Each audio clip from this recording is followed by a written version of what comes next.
early brands when they were launching, what all went to like them actually kind of launching their resale marketplaces, and what were some I guess like, how do they kind of solve that cold start problem?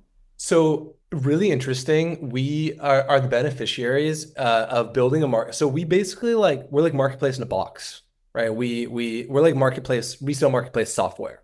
But there we get the benefit of being able to supply demand before the sites actually launch. And so what we've built is a way that brands can do a call out for listings. And so, many of you know, I'm sure by now, you don't want to launch a marketplace with nothing on it. It's a terrible look, and we run the data actually to know um, to tell performance based on how many listings are live at launch, according to how big the brand is. So we know more or less where we need to get a brand in terms of the amount of listing, like clothing item listings to go live before they actually start promoting the site for sale. So what we do is we close the shop section and we open the sell section.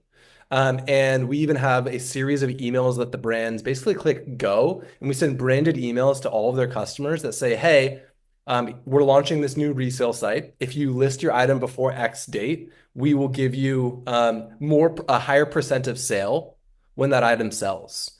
And the way that it works is it's basically like a white labeled eBay where customers can list items from their order history with the brand. They can get cash or credit back to the brand. And so this credit piece is huge. They can get 100% of the selling price as credit back to the brand. And during this period, we do like a promo. We say, hey, like you get 110% or 115% to make sure that we have as many listings live as possible. We also found that the brands wanted to list items. So pretty quickly, we realized that brand owned inventory was going to be a big deal.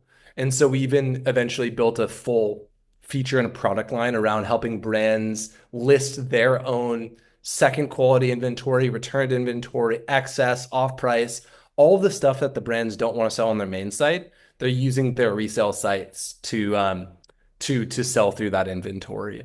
And so with all this stuff, it's basically like seeding the marketplace. And then the best launches also seed the idea with their customers in terms of building hype in advance of the launch, warming up their audience, teasing up that they're launching this thing soon, and there's through social media, through emails, etc. And then of course the launch itself is really important. And so making sure that the launch goes out and gets a bunch of eyeballs across their homepage, their different newsletter channels, social, etc. That's cool to hear about how you initially kind of seed the marketplace. And I can imagine you have like probably like a launch playbook that you've created for the brands as well. Exactly. Yeah, we have a full kind of go-to-market launch deck, and like a checklist that we go through with every brand. Obviously, not every brand follows it, and the brands that don't do it as well.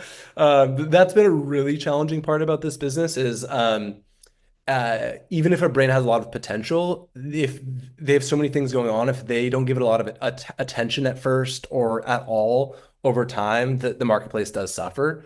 And so we've had to build in more flywheel things with our own marketing so that we do more. And so we're trying to take over as much as much off the brand's plates as possible by sending these automated emails. We do a ton of like post-purchase emails for brands customers. So like let's say you bought this jacket from a brand 6 months later, you might get a branded email from us that says, hey, I hope you're loving your jacket. If at any point in time you're ready to resell, here's how much credit you can get for it. And we have all these sorts of sort of become like our flywheel marketing efforts to make sure that these programs grow over time and don't stagnate it if the brands don't promote them or give them much love.